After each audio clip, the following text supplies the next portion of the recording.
Salam saudara yang dikasihi oleh Tuhan, sangat senang pada saat ini saya Yohanes bisa bersama lagi dengan saudara dalam program Figur.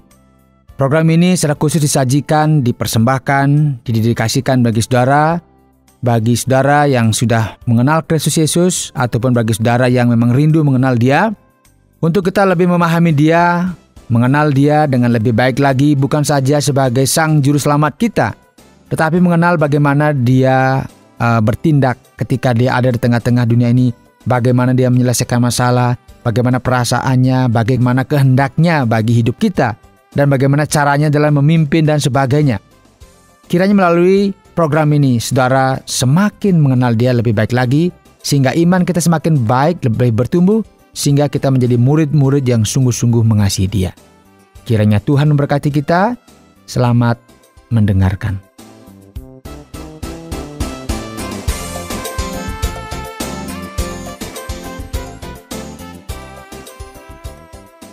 Saudara yang dikasihi oleh Tuhan, hari ini kita akan bicara mengenai satu hal yang penting dalam kehidupan kita, secara khusus bagi saudara yang memang dipilih oleh Tuhan menjadi seorang pemimpin. Entahkah pemimpin di gereja, di organisasi, yayasan, atau menjadi pemimpin di perusahaan dan sebagainya. Karena kita harus belajar dari Tuhan kita Yesus Kristus bagaimana caranya Dia memimpin, bagaimana Dia menyiapkan para murid-muridnya menjadi orang-orang yang akan mengubahkan dunia ini, menjadi orang-orang yang melanjutkan pekerjaannya di tengah-tengah bumi ini. Salah satu bukti bahwa seseorang pemimpin itu berhasil, sebagai orang yang memimpin itu disebut berhasil dalam kepemimpinannya, adalah jika ia mampu mempersiapkan generasi penerusnya. Dan banyak saudara, pemimpin gagal dalam hal ini. Mengapa gagal? Ada banyak sebab mengapa pemimpin tidak mau menyiapkan generasi selanjutnya. Yang pertama, karena dia menjadi pemimpin yang takut kehilangan pengaruh. Jadi kalau dia siapkan yang lain, berarti dia akan membagi pengaruhnya kepada orang lain. Artinya dia lama-lama dia akan kehilangan pengaruh. Itu dari sisi dia ketakutan.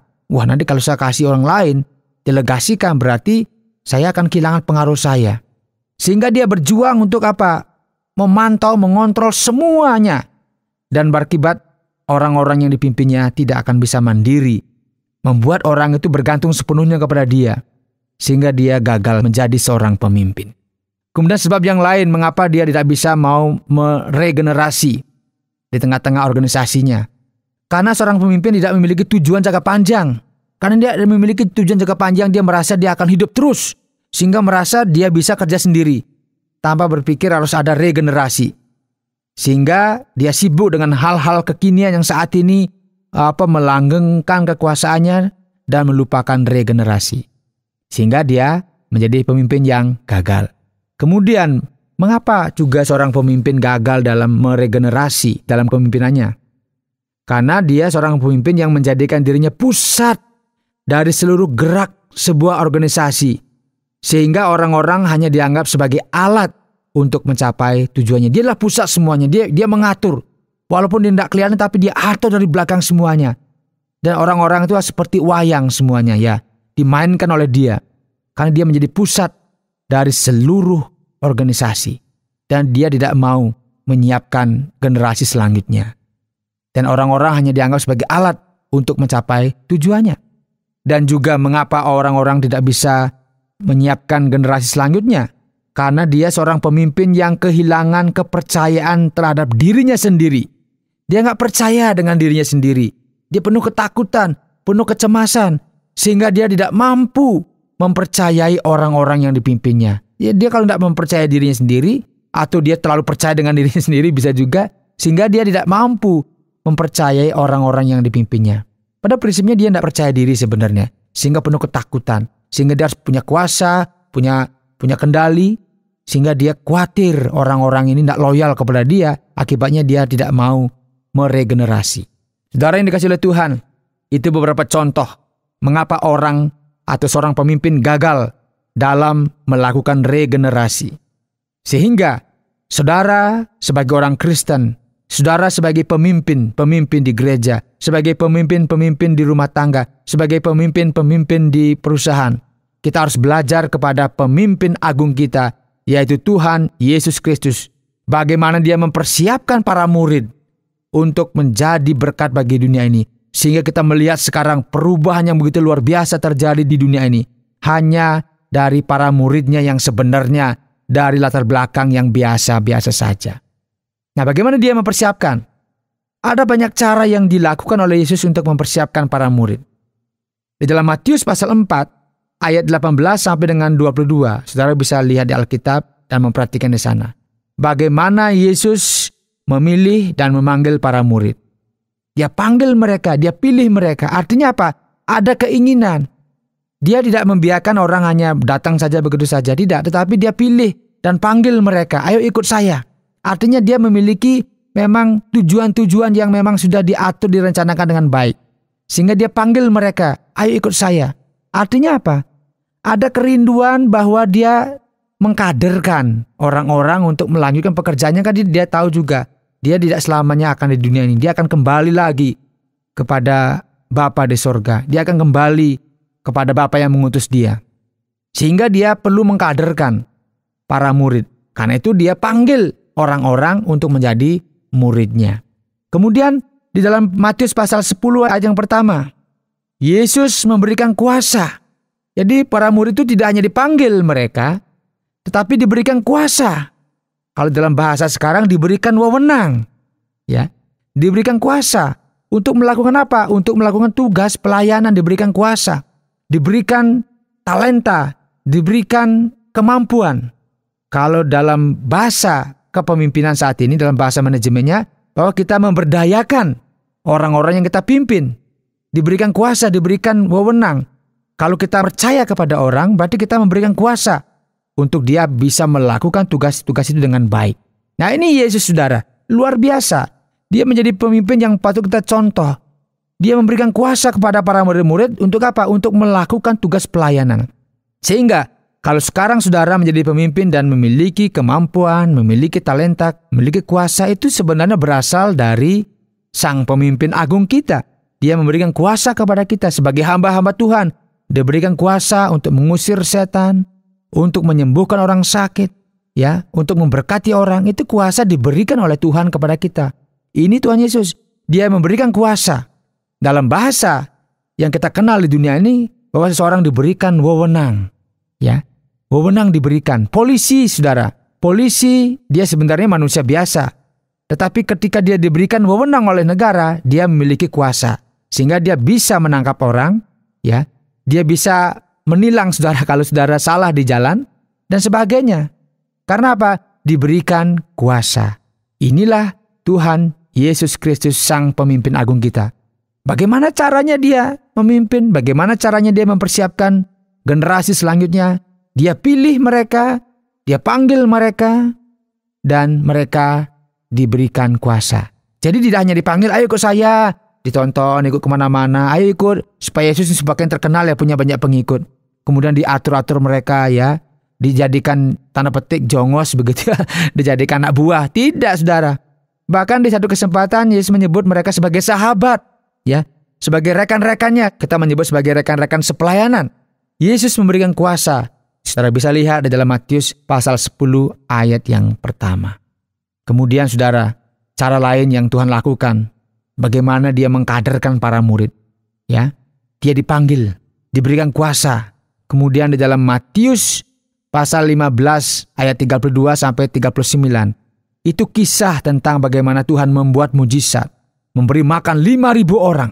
Yesus bisa saja saat itu tiba-tiba dengan kuasanya dia langsung buat semua roti, kemudian ikan tiba-tiba sudah ada di depan masing-masing orang itu. Tetapi Yesus tidak buat demikian.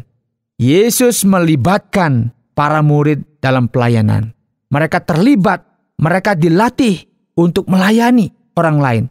Dengan cara demikian maka para murid memiliki apa? Beban untuk melayani. Karena apa? Mereka dilibatkan, diikut sertakan. Nah, kalau seseorang, tenaga yang kita miliki di tengah-tengah perusahaan, gereja, punya jemaat, kalau saudara sebagai pemimpin jemaat, sebagai gembala sidang nggak pernah melibatkan jemaat dalam pelayanan, semua saudara tangani sendiri, maka saudara gagal menjadi pemimpin. Karena pada prinsipnya Yesus sudah memberikan contoh. Dia libatkan para murid dalam pelayanan. Diajak mereka ikut serta. Untuk apa? membagikan itu. Artinya apa? Mereka harus terlibat. Dengan mereka terlibat, mereka langsung bisa berkomunikasi dengan orang-orang dilayani. Mereka bisa tahu bagaimana keadaan mereka karena mereka dilibatkan. Ini cara yang dibuat oleh Tuhan kita, Yesus Kristus sebagai pemimpin agung kita. Dia melibatkan para murid dalam pelayanan. Sehingga kelak kita melihat para murid begitu terampil dalam melakukan pelayanan. Karena apa? Dilibatkan dalam pelayanan, diajak dalam pelayanan dan ikut serta. Bukan hanya sebagai penonton. Dia tidak hanya lihat, wih hebat Tuhan Yesus ya. Luar biasa dia, tidak. Ayo terlibat, ikut. Dan hasilnya kita melihat para murid menjadi orang-orang yang luar biasa. Karena mereka sudah dilibatkan. Dan cara yang lain, bagaimana Yesus mengkaderkan para muridnya. Dia memberikan pengajaran secara intensif, secara maraton kepada para murid. Jadi diajak kemana-mana. Tidak hanya diajak jalan-jalan, tetapi mereka diajar. Diberikan pengajaran. Sehingga mereka sungguh-sungguh memahami apa yang menjadi kehendak Yesus di tengah-tengah hidup mereka. Matius pasal 5 ayat pertama. Itu saudara bisa baca. Bagaimana Yesus mengajar mereka. Jadi ketika Yesus melakukan pelayanan diajak, kemudian mereka juga diajar secara khusus. Sehingga mereka sungguh-sungguh memahami apa yang menjadi kehendak Bapa dalam kehidupan mereka. Kemudian Yohanes 10 ayat 5. Yesus melatih para murid untuk melayani. Kalau tadi terlibat, sekarang dilatih khusus dalam melayani. Saudara, itu beberapa cara yang Tuhan sudah lakukan sebagai pemimpin. Bagaimana cara saudara untuk melakukan regenerasi di tengah-tengah organisasi, di tengah-tengah kepemimpinan saudara? Apakah saudara memikirkan regenerasi? Kalau saudara tidak memikirkan, berarti saudara seorang pemimpin yang gagal.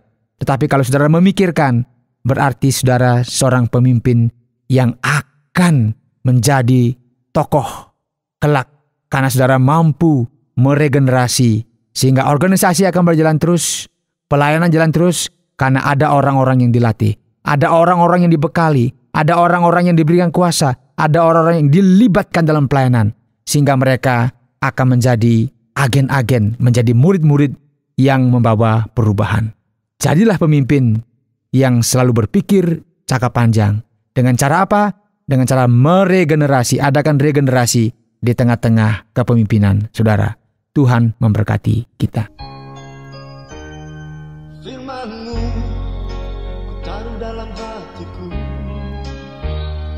cintaku, dengarkanlah doaku.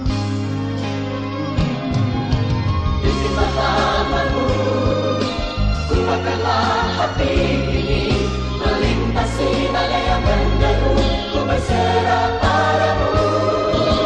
Pimpinlah tanganmu, ku lewat jalan yang berliku, ku tak kuat di masa depanku, hadirlah bersamamu.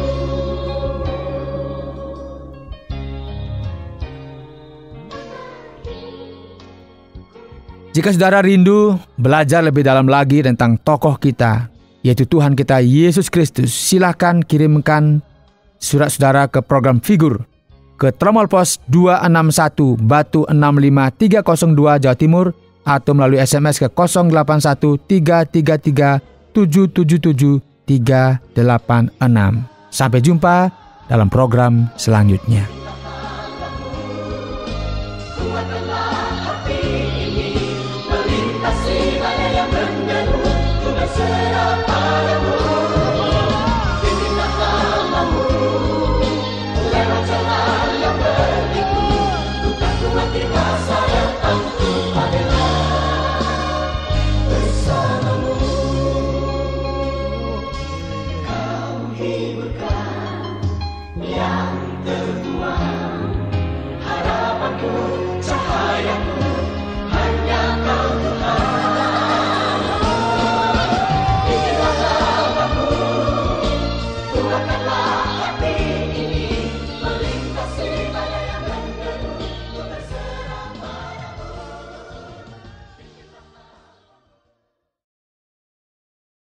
Terima kasih Anda sudah mengikuti program kami. Jika Anda diberkati, jangan lupa like, komen, dan share supaya Anda tidak ketinggalan setiap program terbaru kami.